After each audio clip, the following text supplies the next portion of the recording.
கந்த சஷ்டி விழா முருகப்பெருமானின் சூரசம்ஹாரத்தை கொண்டாடும் ஒரு முக்கிய இந்து பண்டிகையாக கொண்டாடப்படுகிறது. இந்த விழா ஐப்பசி மாதத்தில் அமாவாசையை அடுத்து வரும் 6 நாட்களில் நடைபெறுகிறது. பண்டைய காலத்தில் சூரபத்மன் என்ற அசுரன் கடுந்தவம் செய்து சிவபெருமானிடம் பல்வேறு வரங்களை பெற்றான். இந்த வரங்களின் மூலம் அவன் தேவர்களையும் மனிதர்களையும் கொடுமைப்படுத்தினான். அவனது அராஜகங்கள் எல்லை மீறியதால் தேவர்கள் அனைவரும் சிவபெருமானிடம் முறையிட்டனர். சிவபெருமான் தனது நெற்றிக்கண்ணில் இருந்து 6 தீப்பொறிகளை உருவாக்கினார். இந்த தீப்பொறிகள் சரவண பொய்கையில் 6 குழந்தைகளாக மாறின.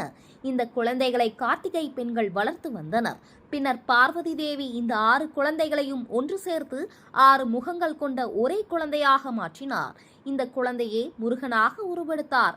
சூரபத்மனை வதம் செய்த நாகப்பட்டினம் மாவட்டம் சிக்கல் என்ற ஊரில் சென்று முருகப்பெருமான் தனது அன்னை பார்வதி தேவியிடம் வேல் வாங்கியதால் சிங்காரவேலர் என்று அழைக்கப்படுகிறார். சூரசம்ஹாரத்திற்காக முருகப்பெருமான் வேல் வாங்கிய நிகழ்வு இங்குதான் நடந்ததாக ஐதீகம். முருகப்பெருமான் தேவர்களின் துயரங்களை போக்க சூரபத்மனுடன் போர் தொடுத்தார். 6 நாட்கள் நடந்த இந்த போரில் முருகப்பெருமான் தனது வேலை கொண்டு சூரபத்மனை சம்ஹாரம் செய்தார். சூரபத்மன் 2 துண்டுகளாக பிளவுபட்டு ஒன்று மயிலாகவும் மற்றொன்று சேவலாகவும் மாறியது. முருகப்பெருமான் மயிலை தனது வாகனமாகவும் சேவலை தனது கொடியாகவும் ஏற்றுக்கொண்டார். இந்த வெற்றி தினமே கந்த சஷ்டி விழாவாக கொண்டாடப்படுகிறது. இந்த 6 நாட்களிலும் பக்தர்கள் விரதம் இருந்து முருகப்பெருமானை வழிபடுகிறார்கள். இறுதி நாளான 6ஆம் நாளில் சூரசம்ஹாரம் நாடகமாக நடித்து காட்டப்படுகிறது. இந்த வரலாறு முருகப்பெருமானின் வீரத்தையும் அசுரர்களை அழித்து நல்லவர்களை காத்த அவரது கருணையையும் எடுத்துரைக்கிறது. முருகப்பெருமானுக்கு முகங்களும் 6, முருகனின் படை வீடுகளும் 6, முருகனை வளர்த்த கார்த்திகை பெண்களும் 6, சரவணபவ என்ற முருகப்பெருமானின் திருமந்திரமும் 6. ஒரு மனிதனுக்கு ஜாதகத்தின் 6 இடம் பொதுவாக விரோதம், கடன், ரோகம், சத்ரு போன்றவற்றை குறிக்கும்.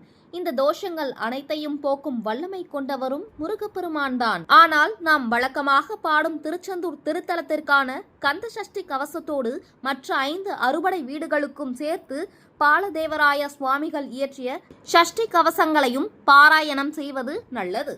மேலும் தேவராய சுவாமிகள் சுமார் 19 ஆண்டு நூற்றாண்டின் மத்தியில் வாழ்ந்தவர். அவர் ஒரு சிறந்த முருக பக்தர். முருகப்பெருமான் புகழ் பாடும் பாடல்கள் எத்தனையோ 100,000 இருந்தாலும் தனது தனித்தன்மையால் சிறந்து நிற்கிறது கந்த சஷ்டி கவசம். தேவராய சுவாமிகள் கந்த சஷ்டி கவசத்தை உருவாக்கி உள்ளனர். ஒரு சமயம் தேவராயர் கடும் வயிற்று வலியால் அவதிப்பட்ட நிலையில் எவ்வளவோ சிகிச்சைகள் மேற்கொண்டும் அவரது வயிற்றுவலி குணமாகவில்லை. வாழ்க்கையை வெறுத்து போன அவர் கடலில் விழுந்து தற்கொலை செய்து கொள்ளும் முடிவோடு திருச்செந்தூருக்கு வந்தார். அவர் அங்கு வந்த நேரம் கந்த சஷ்டி விழா தொடங்கியிருந்தது. ஏற்கனவே பாலதேவராயா சுவாமிகள் தீவிர முருகபக்தர் என்பதால் அந்த திருவிழா காட்சிகளை பார்த்து சற்று மனம் மாறினார். திருவிழா முடிந்த பிறகு தற்கொலை முடிவை எடுத்துக் கொள்ளலாம் என்று எண்ணினார். முருகப்பெருமானை வேண்டி சஷ்டி விரதம் இருக்க தொடங்கினார்.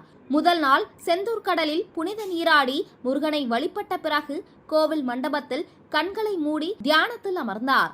அவருக்கு முருகப்பெருமான் காட்சி தந்து அருள் புரித்ததோடு தனக்காக சஷ்டி கவசம் பாடும் திறமையையும் அவருக்கு அளித்தார்.